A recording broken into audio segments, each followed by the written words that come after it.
evening, boys and girls. Welcome to the Tilton Talk Show. It's Wednesday. And I don't know on a Wednesday, but it's better enough time comes to boys, ladies and gents. But here we are tonight, sponsored by Borough Sports, principal sponsor of Birmingham City Football Club. And we're a bit on the ground with people tonight. Claire's away, Paul's away. But we do have the one and only, all the way from that wonderful metropolis, which is Coventry, Mark Adams. Good evening, everybody. Hope you're all okay. From the depths of the UK, ladies and gentlemen, the very depths of the UK, one and only Alan Watton. Good evening, everybody. I don't know where you live, Craig, actually. I'm in Solihull. Very close to me, which is unfortunate. There you go. It's one and only Mr. Fixer Craig Courtney, ladies and gentlemen. Good evening, all. And Chris Brown. Good evening. And for myself, of course, good evening. An eventful week in and around St Andrews and our football club this week. Wow, Gaffer sent to the stands. He's now been charged by the Champion League. The Champions League. EFL. There you go, I'll say for That'll be a blow. That's what I was simply looking for, Craig. That's enough. Chong, what an awful, horrendous end to the season for him. Morons. We'll be talking about morons in a minute because we've got morons in our midst, unfortunately, in our football club. When I see the damage that you've caused inside Coventry City's football ground, do you know who has to pay for that? It's gross. It's gross. Birmingham City will face the bill for your stupidity. We'll come to that very shortly. Lots more going on. Talk about moving to Birmingham Wheels. I've had a look at the site today. I was on Google Earth. It's about 3 times what we've currently got. 3, maybe 4 times what we've currently got at the moment. It's a very big site, yeah? I just wish I was 20 again and it was all happening in front of me, you know what I mean? 61 now. I'll probably never see that stadium built. So, you might do. Right. If you look after yourself. 2-0 away at Coventry. Alan, I know you're all the way down there, but you were 200 odd miles away, mate. But that penalty, off you go. Well, yeah. What penalty? There you go. I'll sum it up. Well, you've summed it up, yeah. What penalty? All right, that penalty decision, Alan. Well, I must admit, while I was watching it, I thought, what's the game stop for? There's somebody... and then... You know, nobody appealed. Nobody seemed even bothered. The referees, the commentator said the referee had a good position, which he didn't because he was behind them. He didn't have any better position than I did. From what I saw from the replay the other way around, the Coventry forward was chesting the ball down and.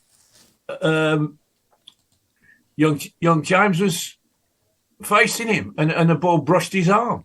It rolled down his arm. Rolled, whatever. It did roll. There was no criminal intent. There was no I'm putting my arm out to say. There was nothing. That referee should be struck off.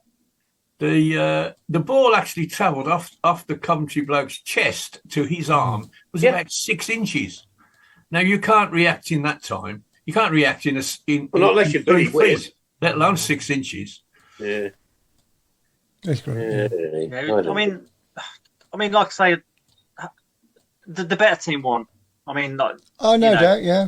I could take losing 2-0, but we just, again, beach mode. We just did not turn up. We were absolutely. But Mark, you say the better team won, and I agree with that from what I saw. But had that penalty decision not been made, we'd perhaps still have had some fight left in the belly. There was no fight in the team. There was no turning up. Well, it was 3 minutes in when it happened, wasn't it? Yeah. And let's be honest, that this decision had gone our way. The first goal was 3 minutes. First goal was, yeah. The second one was 3 minutes from half time, which is depressing enough. You go, you 1-0 down, and you're still in the game, and then you get that done to you. Walking in the dressing room 2 minutes later. You're on the floor, aren't you? I mean, that's an excuse. That's not an excuse. It don't matter. It was. 2-0 half time. We just knew it was game over. I mean, people as soon as that went in, people were going to get a drink or going to the concourse because you can't really blame them. Smash a toilet. Well, it was just deflating. I mean, it was just, again, there's nothing happened. I mean, we hit the bar second half, but the game was dead and buried by then. What, you went for a drink in the second half? No, I didn't. No. You said you hit the bar. Yeah, I just got it. I was cottoned on, yeah. But I mean, to be fair, a lot of the Cov lads who I could sort of see on Saturday, and they were sort of winding me up in the distance on the right hand side. They said after at work the other day, Blues were one of the few teams that went to Coventry and had quite a lot of possession. Cov were actually playing on the counter attack. We had more possession playing on the counter attack, yeah, and more shots, and more shots on target. Yeah. I mean, they were saying, apart from all the banter and all the Mickey taking, so when that sort of died down, and they realised who they were talking to, it was like, it was just they were saying, like, seriously, Blues had very few sides will have that much possession at Coventry this season, but again, we did nothing with it. Mark, and I think you know me, Mark. You can have 99.9% of possession and score one goal with your 0.1 possession. That's it. And it's only the goals that matter. That's it. I mean, fair to say we were playing with half the team because the illness that's gone through the squad, it's wiping them out. It's not just making them ill, but they're absolutely knackered afterwards. Yeah, that's having an impact. We're dropping players almost before every game at the moment through that or through injuries. It's a kick in the teeth with Chong. Really, really was a kick in the teeth with Chong, and I think that affected the players. But also more than anything, Craig, let's give Chong all our thoughts tonight. Right? Yeah. Get well soon, buddy. Get well soon. And you know what? You've been absolutely amazing for us, and I'd love to see you back at St Andrews next year. Yeah, carry on, Craig. Sorry. I was going to say, in terms of it, the other thing is the fact that, as much as I don't want to say it, they're safe. They have taken the foot off the pedal, and I've read a lot of comments based on the notice that I put on Facebook. I mean, firstly, what is it? We lose a game, or two games as it is, right? We've got the Eustace Out Brigade that all of a sudden come out from their little holes and want to, they think there's better people out there. I saw an absolute pathetic comment today of get rid of Eustace and bring in Sherwood. I mean, come on. What Sherwood who? I heard they were on about Sherwood Forest. Right. This is the thing. And apparently we're going to sell Chong in the summer. We're going to use his money to buy multiple players. I mean, wake up and smell the roses, people. We are, and we have been for many seasons, in financial difficulty. Whether new people come through the door or not, we will not have rafts of money to spend because it's based on the income of the club. And we've lost millions. So we can just about scrape various things. He has worked wonders. And I saw a great post, again, that came out just after the game that was talking about start of the season, we were favourites to be relegated. Eustace came out and was honest and said, we've got a fight on our hands, but do you know what? We're going to go for it. And I applaud him for what he's done with a squad that he didn't form in the first place, a squad that he inherited 2 weeks before the start of the season, so he hasn't had a full pre-season with them. Youngsters, youngest, we are the team that have fielded the most youngest amount of players and given the most amount of minutes to young players in the Championship. I think it might be close to the Premier League as well. Yeah. We've also got a defence that, to start off with, didn't stay the same week in, week out. I think the guy's worked wonders. I think he deserves a crack into next season. He'll hopefully get back in. And people have just got to lay off because we're not world beaters. We're not Champions League winners. We are not Premier League teams. Right? I don't want to be there because we'll just be absolutely annihilated. We'd be worse than Southampton, and that's saying something. So lay off. Let's get stability. Build back to where we want to be, and then give it a go. Craig, for the last 4 years, this season we've been in the best position than we've ever been for the last 4 years. We've not been in that relegation scrap, have we? Huh? We've not been there at Fulham. We've not been there at Fulham on the last game of the season. You know what I mean? highest points for 8 years. They've just got to realise that at the start of the season, we were punching well above our weight, and nobody realistically could turn around and go, you know what, God, we're doing well here. We're absolutely superb, because we weren't. We were punching well above our weight. We were progressing quietly, weren't they? Yeah. Very slowly and very quietly, and people failed to see that. World Cup knocked us back, and we had that really poor run, which then was everybody turning against them. But again, let's go back to the start of the season. I didn't hear people whinging over the fact the way the team were playing, because Eustace was brilliant. But again, we're in that situation now where we haven't scraped by the skin of our teeth, but we're in the bottom half. We're where we should be as a team. And people have just got to realise that we're not the team that we were. I think, Craig, we're in a better position than I thought we were going to be this time of the year. We're in a better position than I absolutely thought we would be. We've scraped the barrel. We have dodged the bullet season after season after season. Right now, all of a sudden, 5 games ago, we were pretty much there or thereabouts, safe as houses, ready for next year. And if we can improve on this next year, maybe it's only one place, maybe it's 2 places, maybe it's 3, right? Maybe it's 5. Who knows? We don't know, because we can't see into the future. But what we've got to do is hope and support. As you're saying, Craig, it seems to when we were doing well, it goes sort of pretty quiet, and then as soon as we have a bit of a bumpy ride, wallop, it's the end of the world. Yeah. The nucleus of a very, very good side is at the club at the moment, and the first focus is to retain as many as they possibly can. But again, be realistic around salaries and things like that. And these players that are out of contract, the Deans, the Etheridges, the Colans, if they want to stay at the club, they're going to have to take pay cuts. And I think all of them realise that's the case. However, the one thing that we can pretty much say to a lot of those people is, we'll give you game time. We'll give you time in the team. The youngsters, I've seen all the, Joe Bellingham's going to Sunderland for £300,000. They're going to trigger a clause and everything else. His parents, with the fantastic work they did with Jude and the upbringing of Joe, I can't see them letting him move to Sunderland for £300,000. Because again, he's been phenomenal for the past couple of games, and he will be starting next year. Apparently, is it true, Craig, that Sunderland did invite his parents up there last season? Yeah, that's what's being said. They've invited the parents up and Joe to go and see the stadium, the way things are. And they firmly believe that they're within that chance of promotion via the playoffs into the Premier League, which will attract him. I agree. I think, it would attract any player, Premier League. Yeah. But the difference is the fact, would he sign and would he play? Probably not. If he stayed at Birmingham, would he be given a chance? Yeah, because he's proven his position at the moment, and proven to come through when it's needed. And again, rumours again today of Jude going to Real Madrid.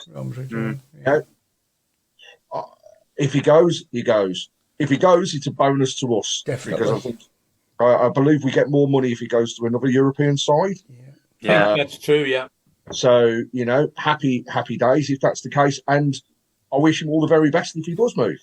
But we shouldn't be reliant on that money. We should be looking at our youngsters.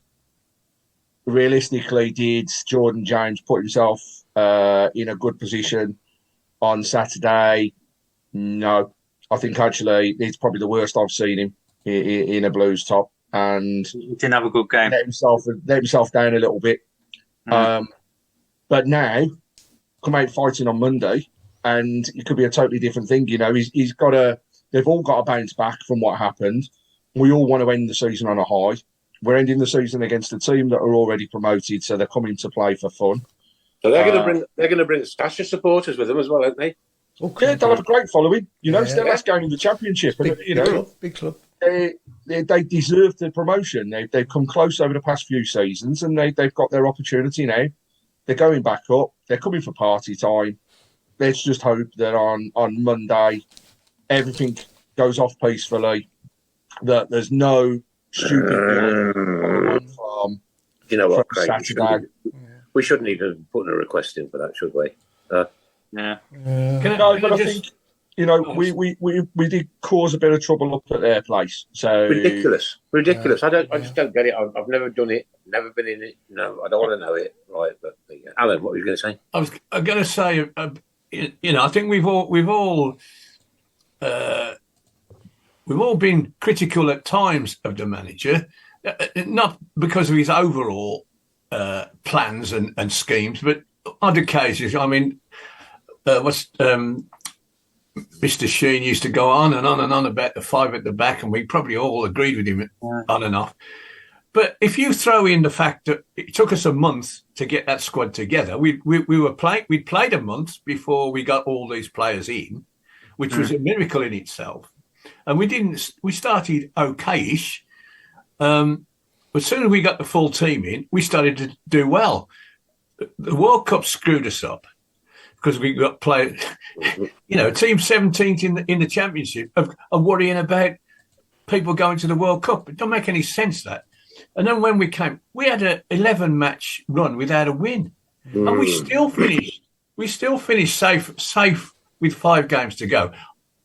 I'm still annoyed that we don't kick on from that. You know, we go on the beach. But to be fair to Mr. Eustace, the last half a dozen managers, when we've been safe, have done exactly the same thing. The players have sat back. He's made changes. You know, we were safe and we got hammered 4-1 at home by Cardiff, and then we went to Blackburn and put half a side and got beat 5. You know, that drives me mad. But John Eustace hasn't been able to get over that problem, because that problem has been with us and probably other teams for forever and a day. And you suddenly can't motivate people who are going nowhere. You know, we're not going up, we're not going down. You know, take a rest. And a lot of those players have been together a long time as well. So it's a mentality which they've all garnered over the last few years. Exactly right. Exactly for me there, Alan, is that we're not going down. No. Yeah? No. We're not in a last game scrap like we have been so many times. We are safe. We now need to prepare for next season. Yeah. No, but what we have got is a group of players who, a large proportion, on loan or out of contract. Yeah, I know, mate. The one thing I would say that's really, really disappointing for me is, why are they not fighting? Not necessarily for a place in a Birmingham City side next season, but they should be fighting for a contract somewhere where, if they think they're bigger and better than Birmingham, good luck. Go find some, their future. You know what I mean? And you know, I wish you all the luck in the world. You've put on a blue shirt. I've supported you while you've been here, but if you leave, you've left. But I've supported you while you've been here. However, they don't turn up. They're not going to win contracts at these bigger and better clubs. No. I think it's ironic that the loan players have probably kept their passion going for longer than the blokes that, certainly the ones that are out of contract. Yep. They've shown more desire to play for us than the ones that are out of contract. And the ones that have got a couple of years to run, you know, we got a couple of years to run. What are we going to run about for? So I do, you know, people like Trusty and Long. I know he's not a loan player strictly, but his contract's up. Maybury, he never hides from anything, does he? Who else is there? Sanderson, unfortunately, been injured for a long time. But those players look to me like they want to play for us, or at least they want to show their actual employers that they can play. And that's ironic, you know. The better they do, the less likely we are to keep them. You know, that's the way it works, isn't it? True. I mean, Chris, you run a cleaning business, right? You wouldn't go into work tomorrow and say, you know what, I'm only going to do half a job today. No. You wouldn't. Your customers just disappear. Mark does that every week. Yeah. just going back to Job as well. I mean, is it really a case of loyalty that he wouldn't go? No, I don't think there's loyalty. No, that's what I'm trying in to say. any single player at any club. It's not because what talks is money. Exactly. I think you probably see more of as unambitious if you don't progress. But there again, he is going to Sunderland progression. I think, I hate to say, Look, but he Sunderland probably are is currently, Chris, and Sunderland have a chance of not getting into the playoffs. Yeah. Yeah. But they have a better setup than we have at the moment. So. Bellingham here, right, who has been outstandingly phenomenal for us, and Jude was outstandingly phenomenal for us. I think that kid might do another season at St Andrews and be astoundingly phenomenal for us and get the contract that he wants. I mean, let's face it, though. I mean, to be honest, even if he signs for someone like Coventry, that's probably progression. As much as it hurts me to say it, they're moving up, onwards and upwards. And let's admit, on Saturday, I sat there and the atmosphere, I was envious. Yeah. So I wish we were going for the playoffs. And just look at where Coventry were. Well, just the couple. 2 years ago, they couldn't even fill the Cop. Well, they weren't even filling the Cop. Oh, just over 5 years, they were getting full of people. Yeah. 5 years ago, they were getting 6,500 at Northampton. Now look at them. Yeah. I mean, to be honest, stability. They don't deserve to go up because they rely on a drum. Mate, don't ever bring a drum to St Andrews' house. I tell you what, I'll shove it up your nose and pull it out your backside. I promise. I mean, there's you talk about Cov and we talk about Sunderland, but the difference with both of those clubs at this present moment is the stability that they have within the squad. And the surroundings that and the infrastructure, everything, yeah. Managerial merry-go-round is not occurring at theirs. Yes, Sunderland have changed manager, but what they did was when they were on that poor run, they changed things around, but they gave their existing manager an opportunity to prove what he could do, and he has pulled that through, and all credit to him. Coventry started the season without being able to play at home because of the Commonwealth Games. They were bottom of the league. They were miles apart from most people for the vast majority of the start of the season. But again, consistency comes into their team, and they've had a phenomenal second half of the season, and all credit to them and to Mark Robbins because he is the person that's motivating them. I just feel as though we need that stability as well. We need to start next season with our existing managerial backroom staff, if not actually bring a few more people in. We've said it before. A conversation I was having with Mr. Hipkiss the other day. We are desperate for a strike coach. We are also desperate for a defensive coach. And if we had those, then we could do well. And there are people out there that I think, if they were approached, would come to the club. And I just hope that the prospective, purchasers of the club, and I'm still sticking with that word, purchaser of the club, is working in the background. And I have seen a few comments on the shout box. So, just to run through a few of those, what's going on in regards to the investment stroke purchase? The answer is we're in that period now where contracts are being drawn up. And the further negotiations take place. So it's always a quiet period. And there was a question, do I believe that they're still going to go through with it? Yeah, I think the wheels are still in motion. No news for me is good news. It's much better than we had before. No press conference in the car park. Nobody shouting and screaming, we're going to take the club to the promised land and everything else. So long may that continue. And hopefully in a couple of weeks, we could be celebrating a change in the structure at the club, and then they can look at what goes, next and how things are taken forwards. A few other comments.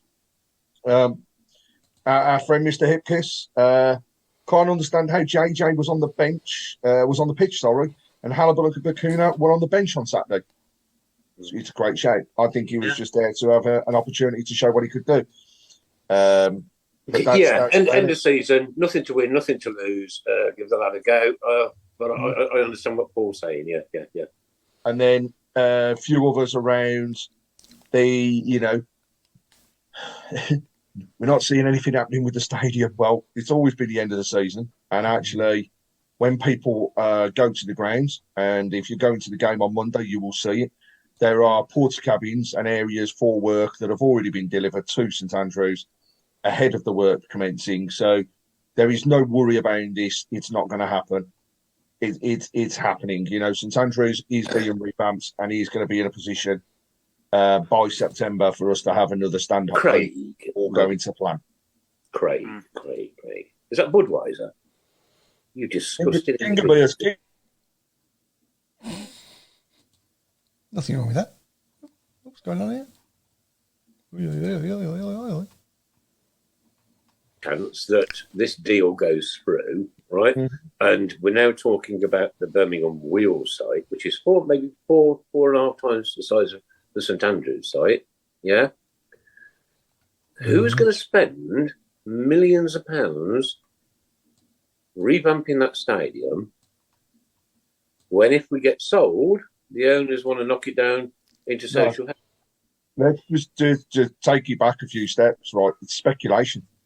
Nobody has come forwards and said we are moving. It all starts again with rumours that we have had discussions. Somebody posted on there the other day that there have been some searches completed of Birmingham Wheels. So what? Who cares? I don't. That could be for social housing, couldn't it? It could be for lots of different things. Yep. There's a lot, if we move to Birmingham Wheels, we move to Birmingham Wheels. But as far as I'm concerned, we are spending money on safe standing at St Andrews during the closed season to the bottom half of the Tilton. That work will also commence on the bottom half of the Cop, and with a view to both of those being open by November. And then we concentrate on what we've got at this present moment. If somebody then says, brilliant, I've bought the club, and by the way, I'm getting you a new stadium, happy days. But we are years away from that happening. Yeah. Because all right, I'll get that. Place. I get it, yeah. And the other thing is the facts. I'll come back to the point from last week, right? We can have a new stadium. If you can't fill it, what's the point? We can't fill our stadium half at this present moment. All right? If we can't half fill a stadium, how are people expecting us to go to this super stadium of 45, 50,000 that was being quoted, right? And expecting to fill that. It's not. Hey, I'm just going to mention two words to you: Manchester City. But Manchester City took something from the council that was there after the Commonwealth Games, and they knew about it years in advance. Isn't it about time Birmingham Council supported us then? Say again, Nick. Isn't it about time Birmingham Council supported us? It's about time, yeah. They didn't even. They won't even let us put a sign up on the back of the Gilmerich. That's not them. That's not them. No, that's the National Rail. So I also believe we have there is a blues fan now on the council, so we have a bit of a chance. Not just that, we have really high profile people that from a council side of things are involved. We've got MPs that are now backing us. But I'll put it on record now. I'm fed up of seeing Andy Street mentioning all these different things about Birmingham and how he's supporting them, right? Andy Street's up for re-election for the local elections. No other reason to be involved. He's never took an interest before. Now he's taking an interest. Right? Couldn't give a damn. No, those sorts of things don't happen around this area, Craig.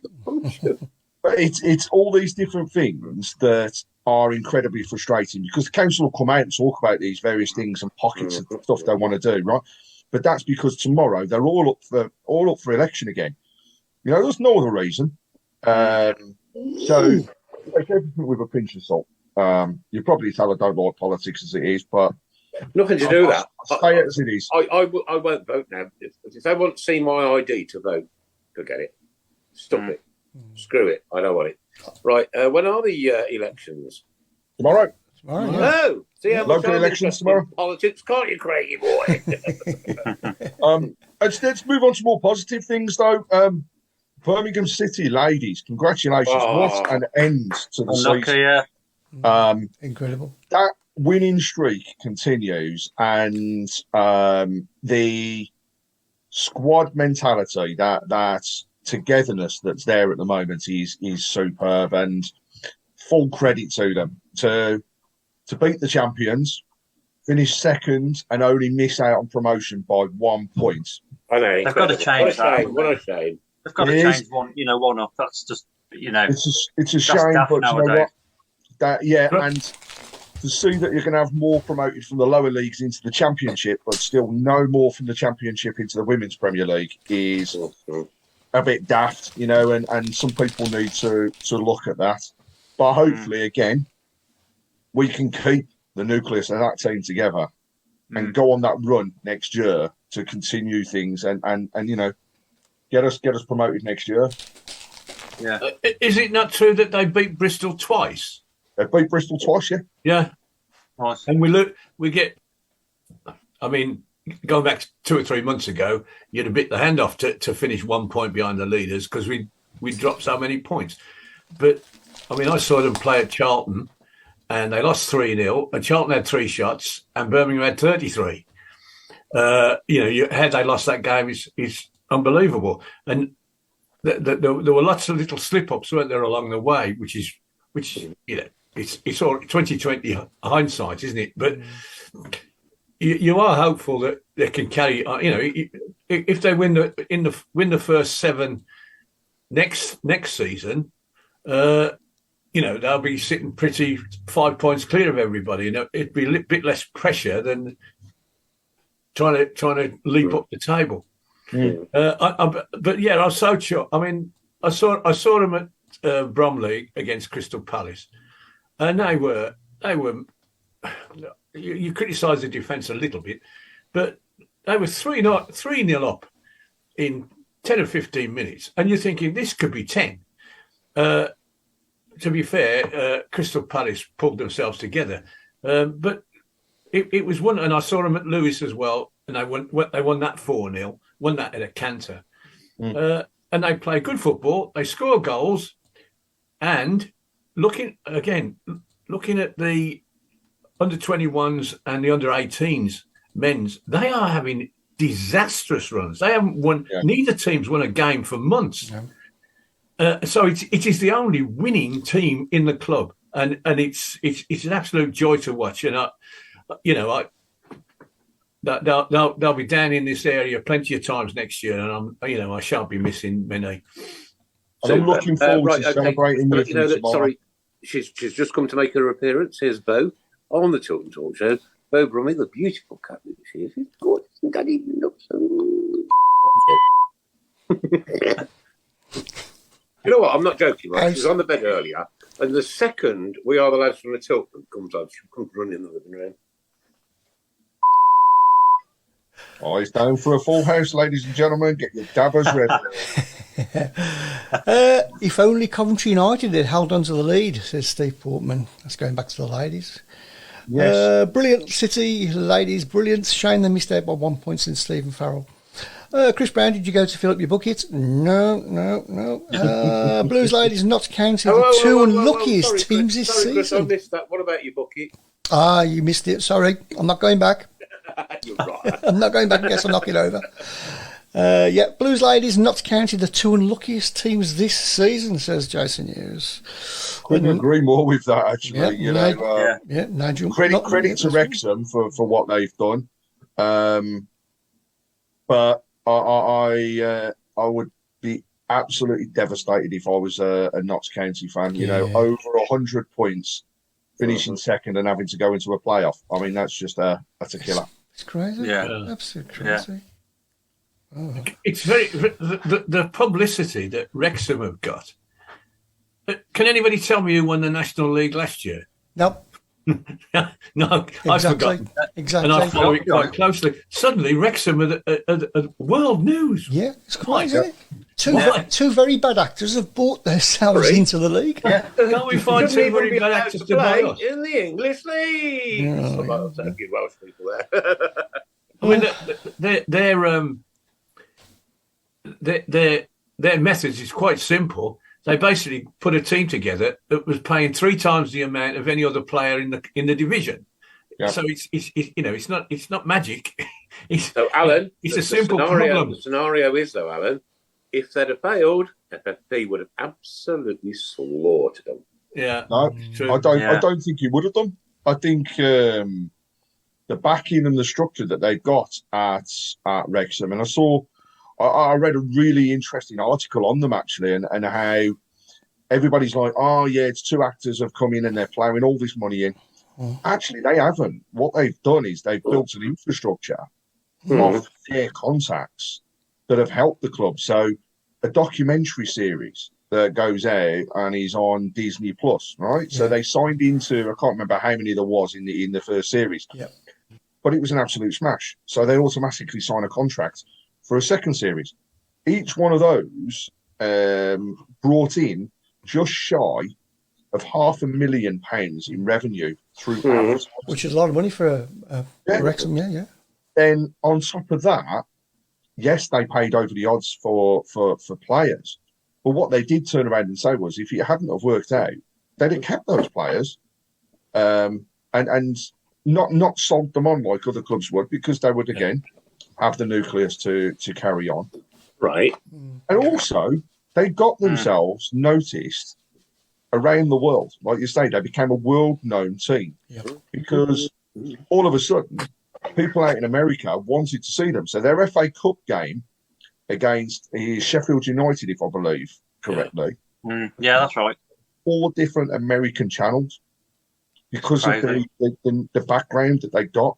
Now, hey, if we're getting American owners, which is what's being speculated, why can't we do that? You know, Americans coming into the game at the moment seem to want to invest and take things forward. So bring it on. I mean, fair play. They've also got a friendly in the summer, haven't they? They're playing, it's Wrexham and Man U in LA or somewhere random. They got 2. Really weird. 3-team tournament. Wrexham, Chelsea and Man United. Again, it beggars belief, doesn't it? It does, yeah. But it's a lot cheaper to buy Wrexham than it would be to buy the New York Giants. Yeah. We're talking astronomical figures then. So people who want to be that way inclined and want to get involved in something, they can look at something at Wrexham, and that they will look at it in terms it's pennies. You know, we can make a success, and they're making a success for themselves as well. You know, I've never heard of these 2 actors, still don't know what their names are, but I will do before long. And we go back as well. People are, and it's on the shout box. Their season ticket sales are already up on last season. Or this season, I should say. But you know what? Their price for their adult season ticket is £50 cheaper than I paid for mine in the Tilton. Yep. So actually, we talk about a lower standard of football, lower league, but their pricing structure is not far off ours, which to me puts us in a good position as a club and fans. Yeah. So, congratulations to them at the end of the day. They set out a stall and they've achieved what they wanted to do as their first step. They're not going to stop there. They're going to want to progress. And I wish them all the luck in the world. I wonder why Wrexham?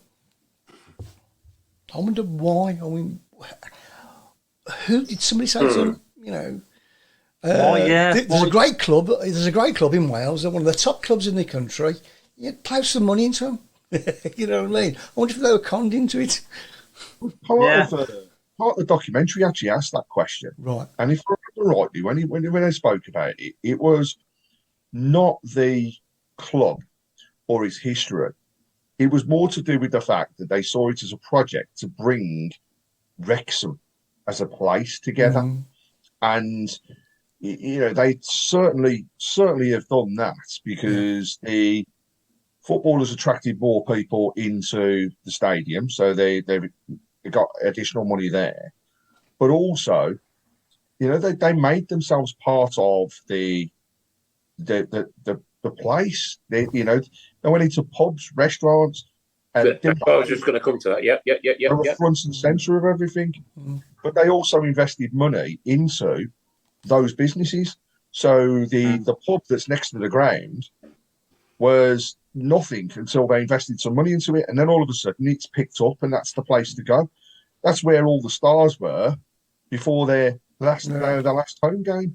And also there was a film director, I believe, in that pub, sounding out what it would be like to have Wrexham the film.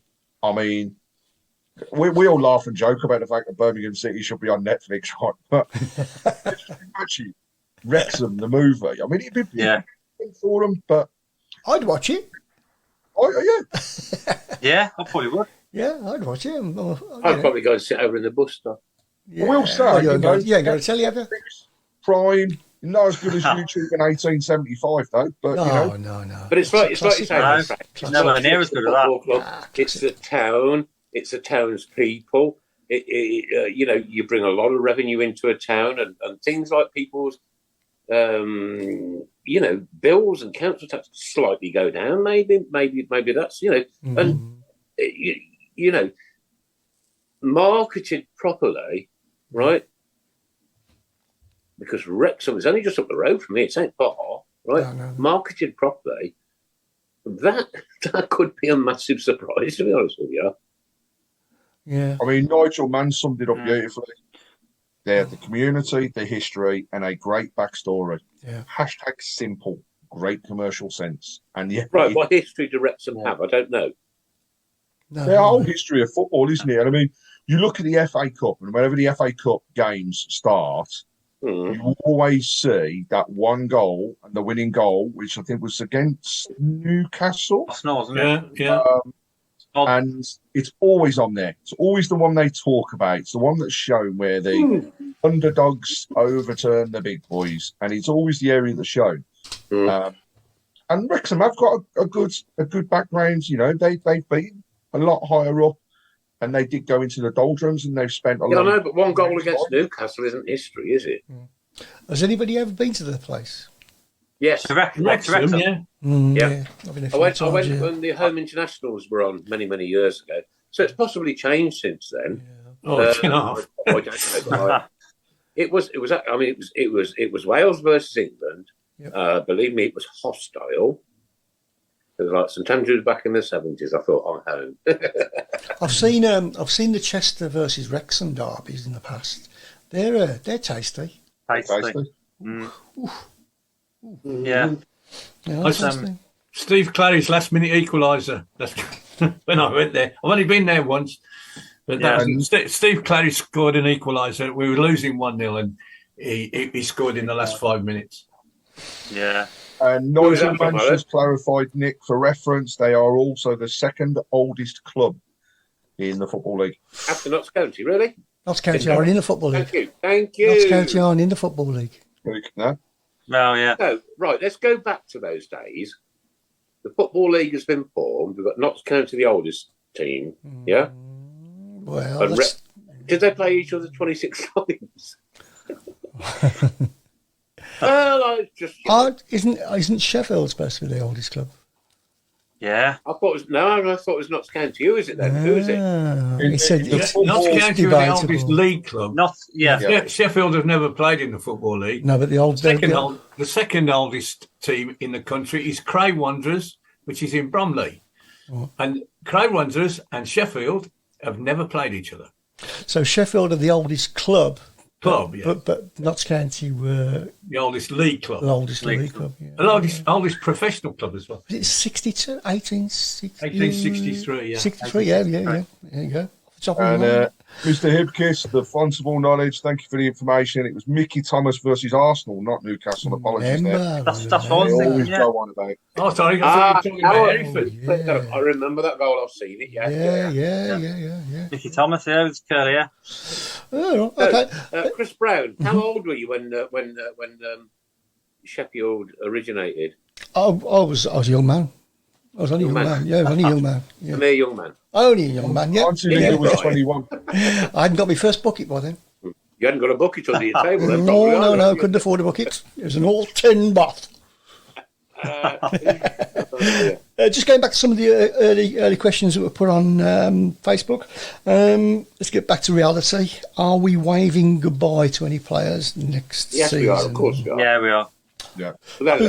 Whom? Well, I think we'll say goodbye to Trusty, isn't it? Are you on about loans or just in general? Oh, in general, everyone. Yeah. I think Trusty's the dead cert to be gone. I think Hannibal will be gone. That's 2 straight off.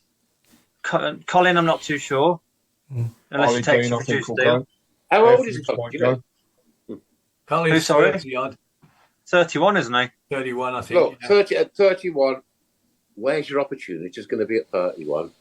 I don't know, these days. I think Colin can play in a better team. I think he could play higher up the league. Yeah, I think he's got a couple more seasons. Definitely. Yeah. And I've got to ask a question, actually. Put a poll out there. One we were all asked as part of the Tilton Talk Show the other day. I want to know people's thoughts. Would you ever let a person into your house that was wearing a shirt that was from B6? That was what? No. Would you let a person wearing a B6 shirt into your house? Here is the truth. This morning, I was at work, and this man comes in to have his car sorted out. And a little child, maybe 7, 8 years old, comes in with a B6 scarf around his neck. And I shout, "Failed!"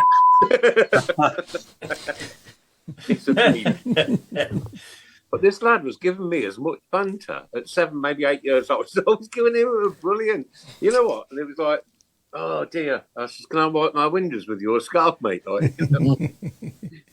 But you know what? At the end of the day, that's his football team. Yeah. Thank you, Michael Woods, for the kind words regarding 1875. And don't forget, we want some cake on the last show.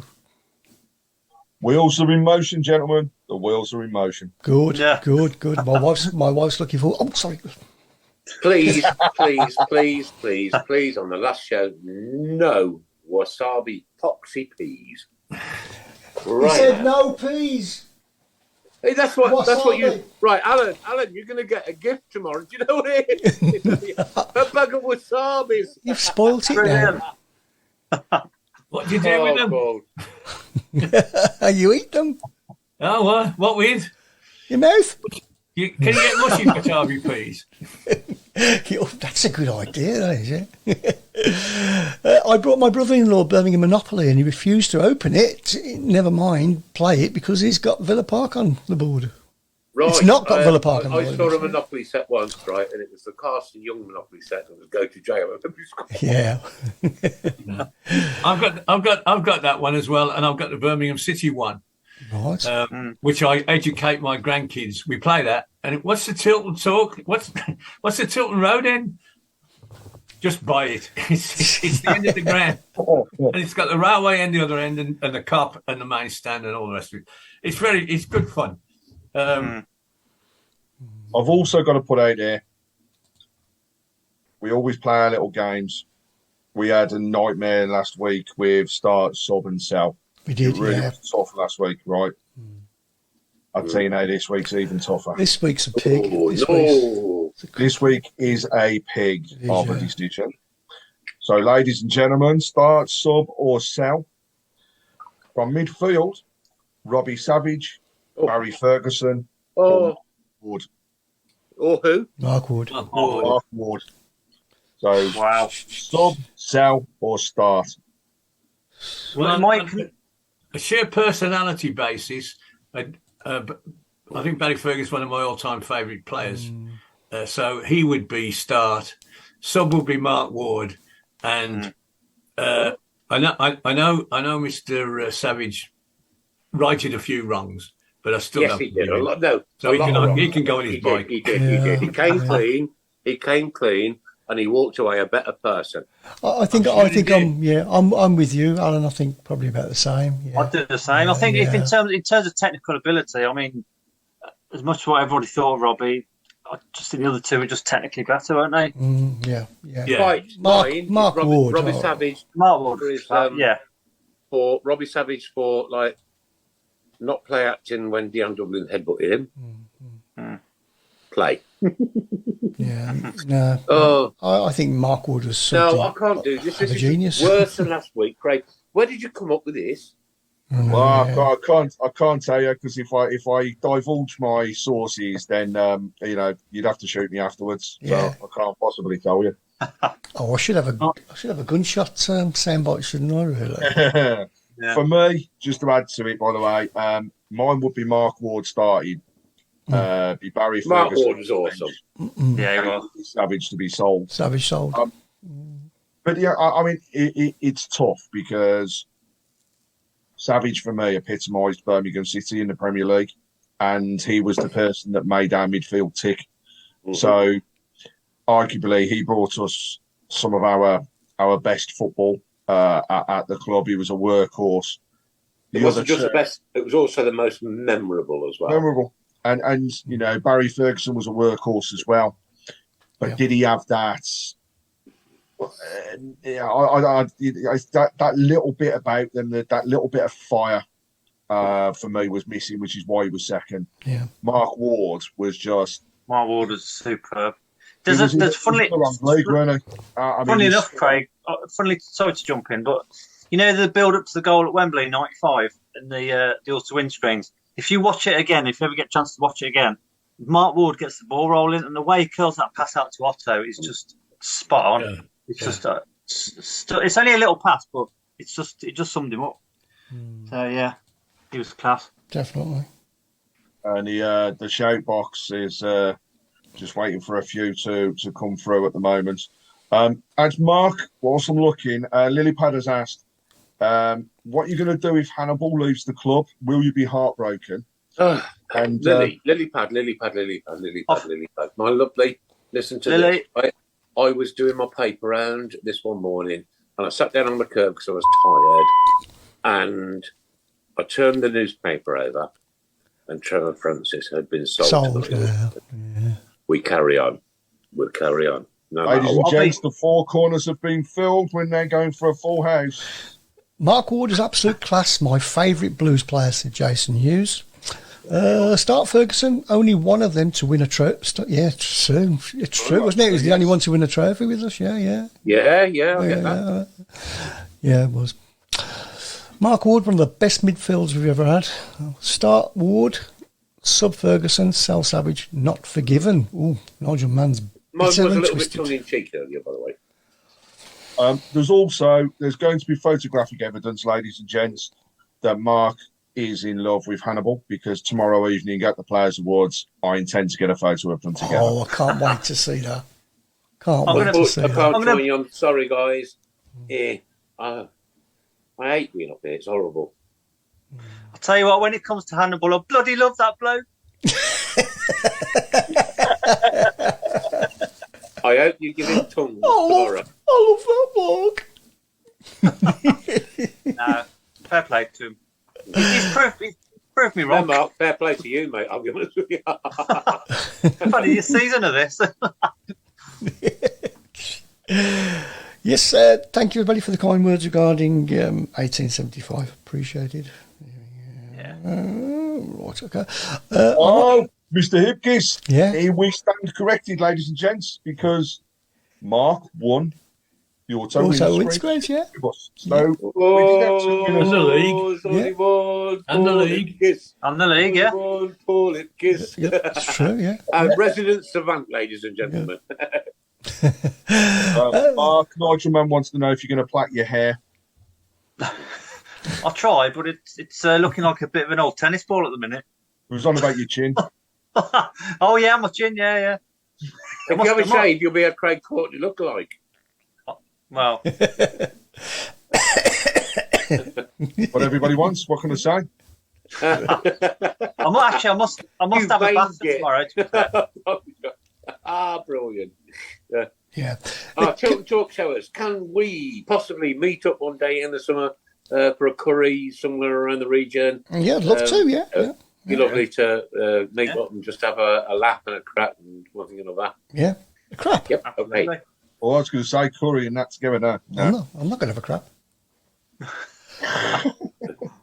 I'd take a win over Arsenal, then over Carlisle, says Mark Rooks. Right, okay, this is not Birmingham City related, but like, my God, well done to Newcastle this year. Yeah, but it's another club with a lot of money. You know what? You know what I mean? I mean, seriously, they've been in the doldrums like we have for a long time. And now, wow, they're right up there. And Brighton. Well, Brighton. And Brighton. Yeah. Brighton. I mean, when Potter left, I thought, they'd go downhill, but they've done even better. Yeah.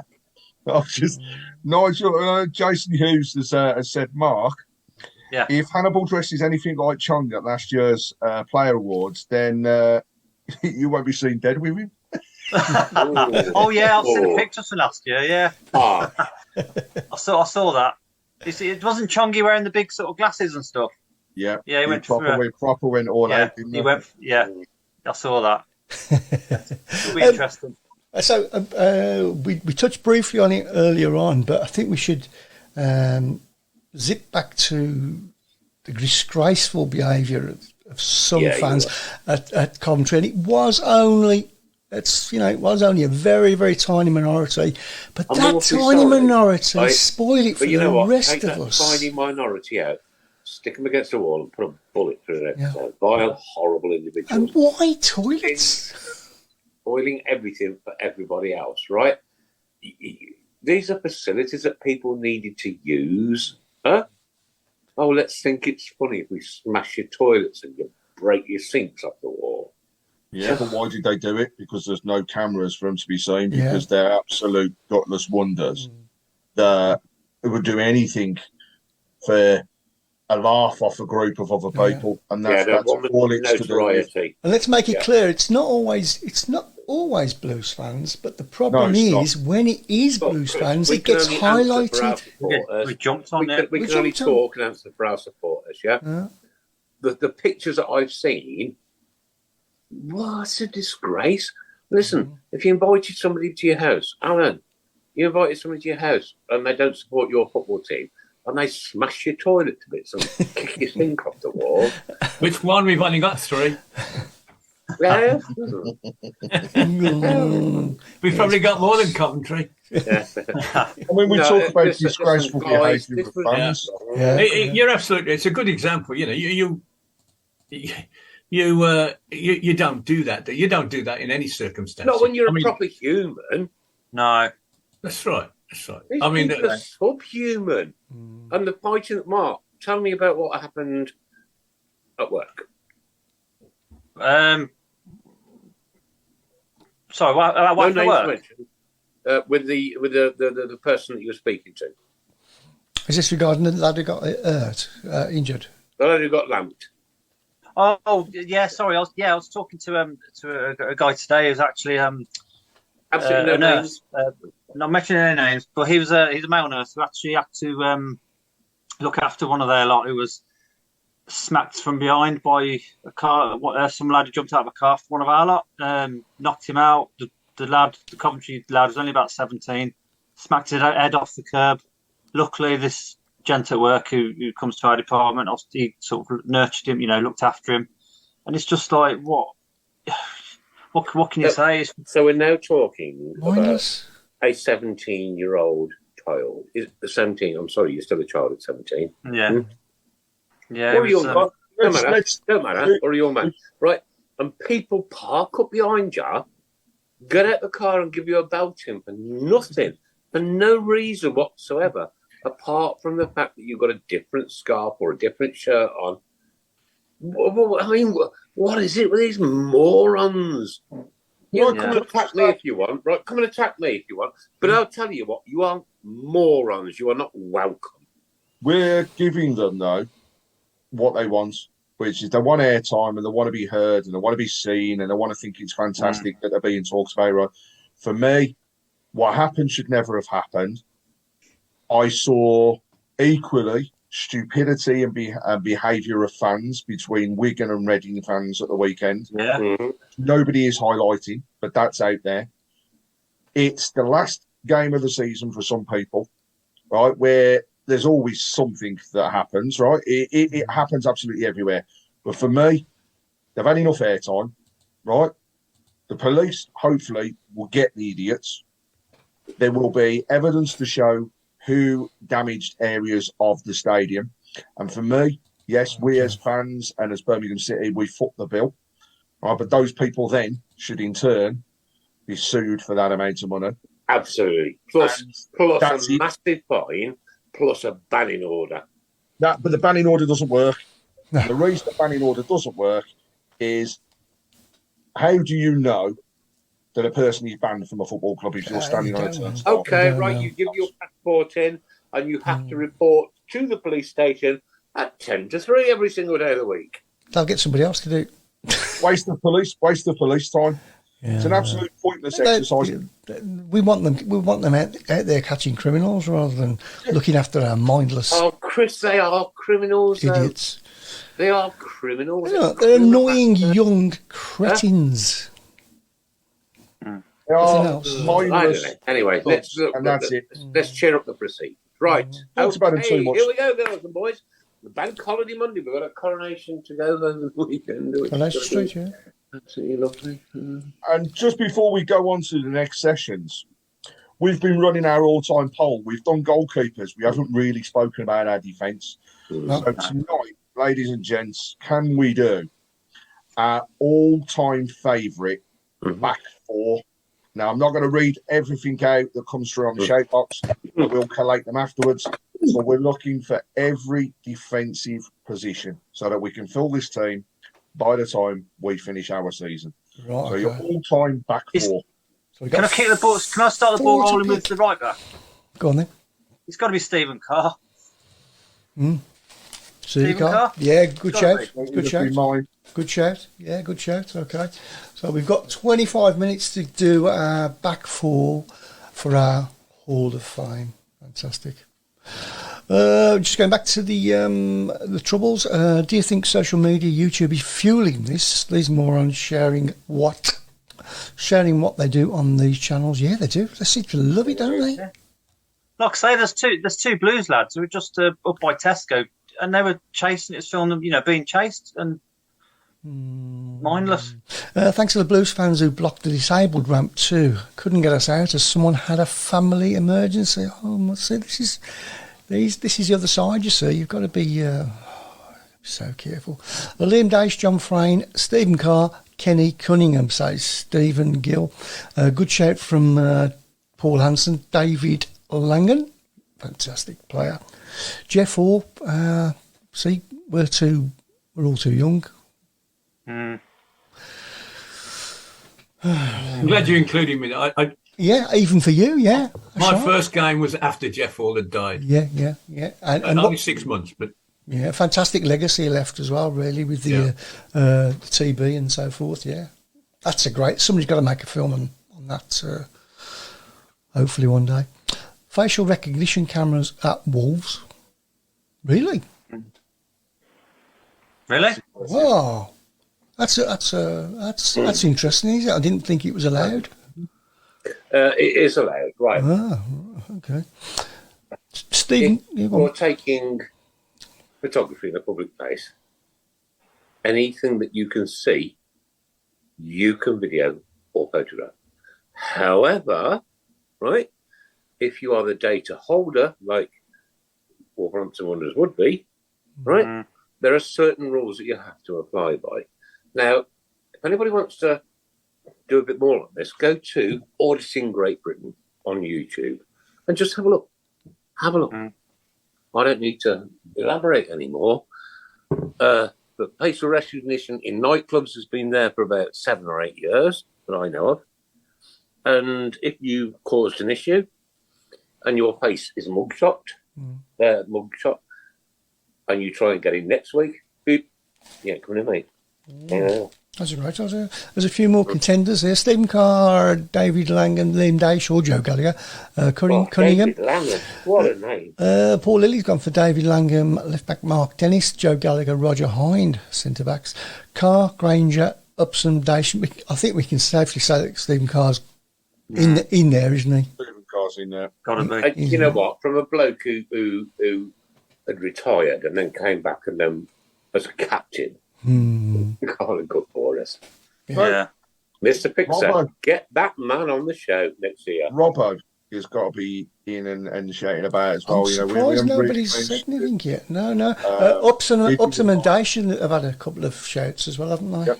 Upson Day, Scott Day, you got to go for Scott Dan and what was his name? Roger Johnson. Yeah, Roger Johnson. Nobody's not been mentioned at all yet. Yeah. So and again, Dave Langer, Mark Dennis, Joe Gallagher, Roger Hind from Paul Lilly, and a nice little segue there.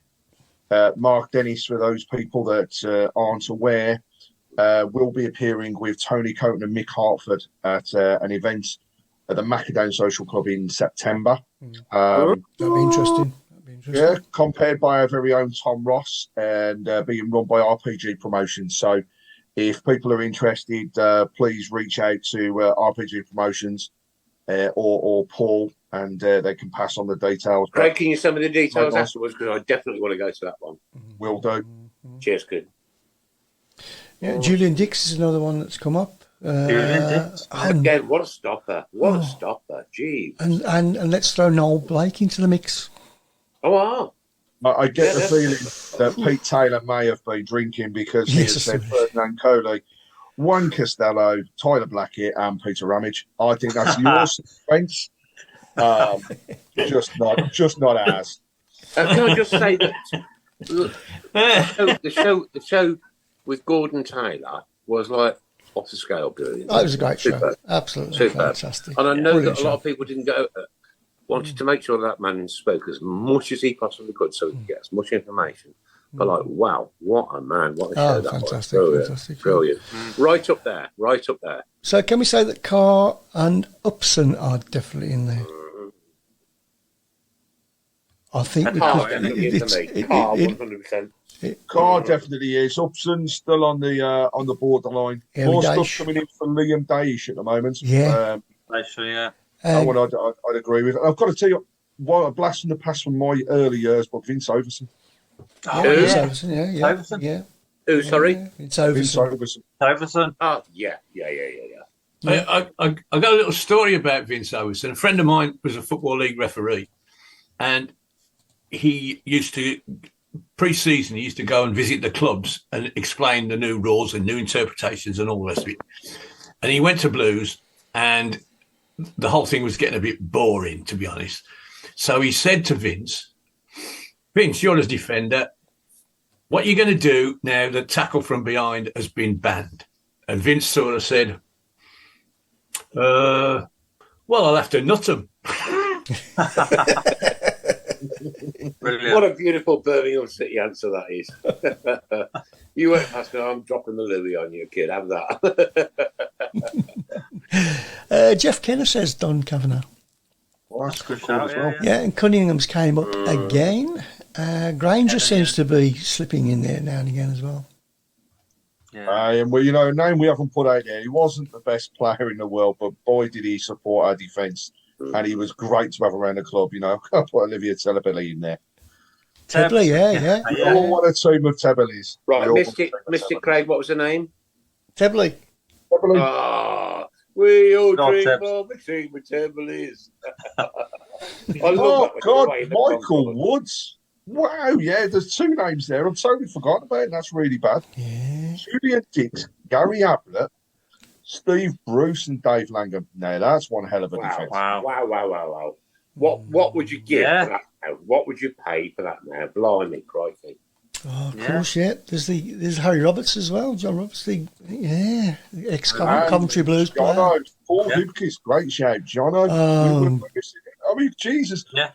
Our defensive players, this is actually quite tough to choose just four. It's going to be tough, yeah. So we're going to have to, I don't know, we're not going to be able to do this at the end of the show, are we? What? Tot it up, or are we? I'll go through the comments tomorrow and have a look at what. Okay. All right. Please continue them coming through. Boys and girls, my lovelies, we're into the last 15 minutes. Before I forget. It's real. It's all right. What have we got for the last 15? We are going into the bathroom, Chris, for last 15. And here's the first one. You ready? I've just been. Page. Hey! I missed that, Malcolm. Well, Roger Johnson, Talcum Page. Talcum Page. Ah, very good. Talcum Page. Okay, then. So the last 15 is anything to do with the bathroom or anything in the bathroom? Or go in the bathroom? Or the toilet. Or the toilet. Or the toilet. We did this not long ago, you know. I thought we did, Yeah. We did. We've done this. Yeah. Oh. Because we had things like Lou Macari coming up. I thought we had one on our chat group that we were going to do. Yeah, should we do? Come on, Mark. I'm going to leave it up to you. Should we change that? Change it. Have I just been sacked? Yeah, you're off. Because you don't follow any briefs whatsoever. I love you guys more than anything. Go on, Mark. Spill the beans. All right, I'll take it over, Nick. Don't worry. Okay, so for tonight, we're going to have anything to do with football and holidays. Good one. Okay. So, I'll start the ball rolling. Package deal, Etheridge. There we go. So, Lily Palace just asked, is TTS coming back next season? If we get a sponsor, yes. But we do need a sponsor because more money has gone out and it's come in this season. So we need a sponsor. Is it the fact that betting sponsors are going to be finished this year, Chris? Is that it? No, I don't think so. I haven't heard that. Is that true? I have heard. Oh, right, okay. I don't know. That's only to do with football shirts, I believe, and the advertising of football shirts. We'll take anybody. We'll have ISIS. If you can't, if Boyle Sports can't advertise on a football shirt, they ain't going to, spend £4.5 million on the Tilton Talk Show just to sponsor us, are they? They'll have more money, won't they? Somebody's got to pay my salary. Exactly. I can't remember last time I got paid. So, I had a piece of toast once, Mark. I promise you. Chris, you've had a mug. Please confirm that I had a piece of toast about 9 years ago. I think you did, actually. Yeah, I'm absolutely starving. I don't know what it is. And a t-shirt. What's the matter with that? Toast and wasabi peas just not. Right, come on then. Holidays. There's quite a few coming through. Go on, Craig. We've got a few coming through with Bernard's son. Yep. Hey. But Dealey had a bowl of dollars. I love them ones. I love them. Chris, Paul wants to know, are we breaking financial fair play rules if we haven't got a sponsor? Oh, good question. Good question. Mark Brooks, with Dealey had a suitcase. Yeah. With Dion Sanderson. Sanderson, yes, like it, yeah. Paul Hansen with Caravan Nisselroy. Oh, very good, very good. Jason Hughes, Passport Vale. Clever. Yeah. I'll 6 out of 10. So clever. I said check and Dex indoors. Mm-hmm. I'm going to go for check. Right, no, what are they called? Travellers check and doy. Travellers check and doy, yeah. It's quite a good one, that was, yeah.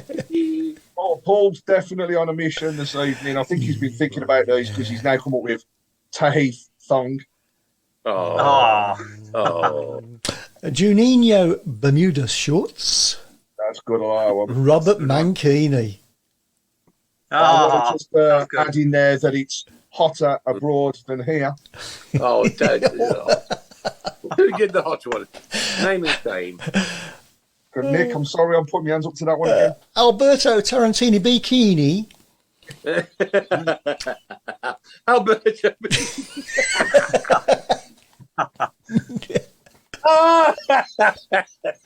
That's it. He's gone. What about Flight York? Flight York. Just for clarity, Steve Portman, you're right. We shouldn't joke about getting paid. There are still a few people that think we do. Rest assured, we don't. No. So sorry, Craig. What was that? I missed all of that, mate. There are still a few people that think we get paid, don't they, Nick? By the club. Oh, mate. Rest assured, you know what? You know what? I have spent over the last 7 years thousands and thousands of pounds in petrol, time, money, this, that, and the other, wasabi peas. to do this. And you know what? I would do it over and over and over again. And if ever I got paid for it, it would never be the same. It would never be the same. It would not be this format. It would all be I just want to crack one of that. He's having a funny turn. I've had to wait till Wednesday. I've had not had me fix. Right, come on. Holiday! Daryl Towell, Rocky Santa Cruz, Walter Punjabi Diani, Paul Devlin, Nigel Mann. Ollie going to go so far? Kenny Sunburns. Kenny Sunburns. I live in a holiday resort and I can't think of one. Oh, useless. I had one for the bathrooms. It was Paul something. Paul Piscatolido. Yeah, but that's, we're not doing it. No. What about Jordan? Ether. Ibiza. Yeah. Steve Sandcastle, Ricky Blottoed.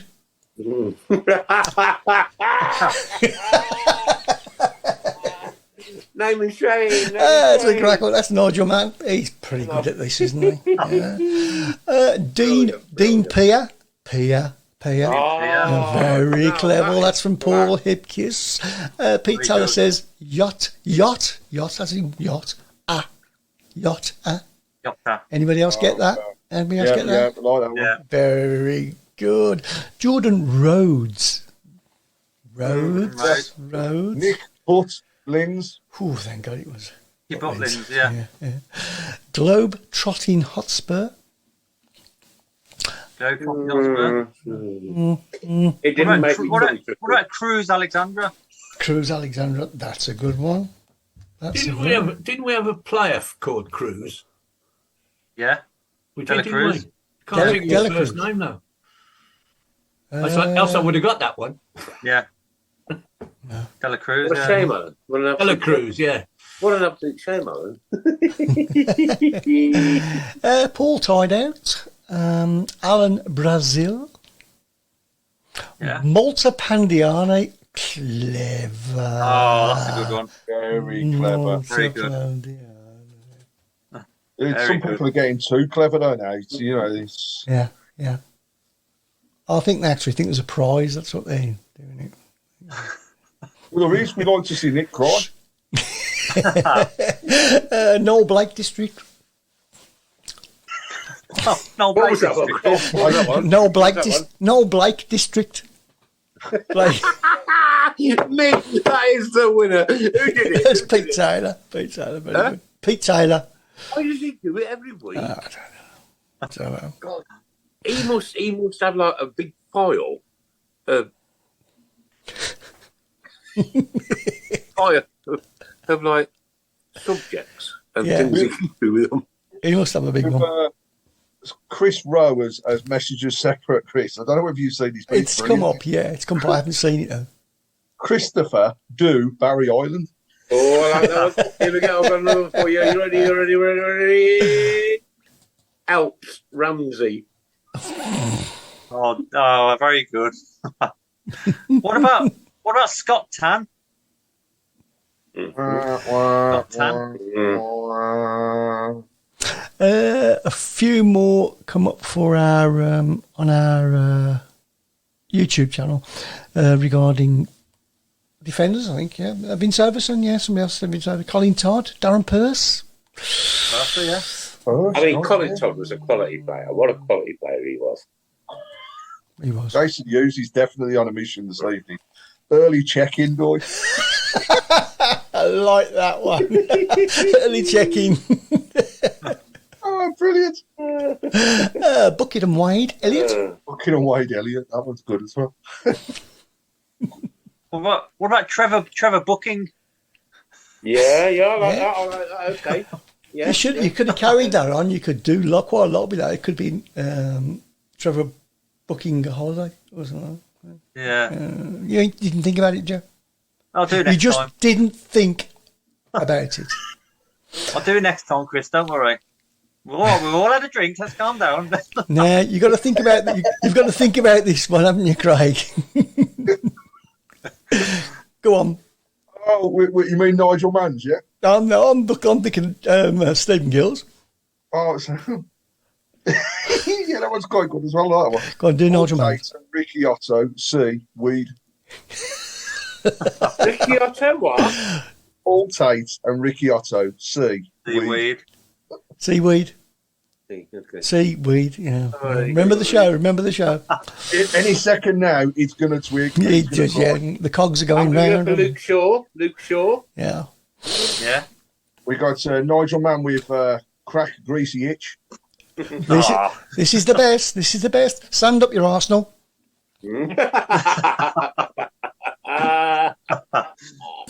Oh, Brownie, that's the best one you've done in 11 years, mate. I promise you.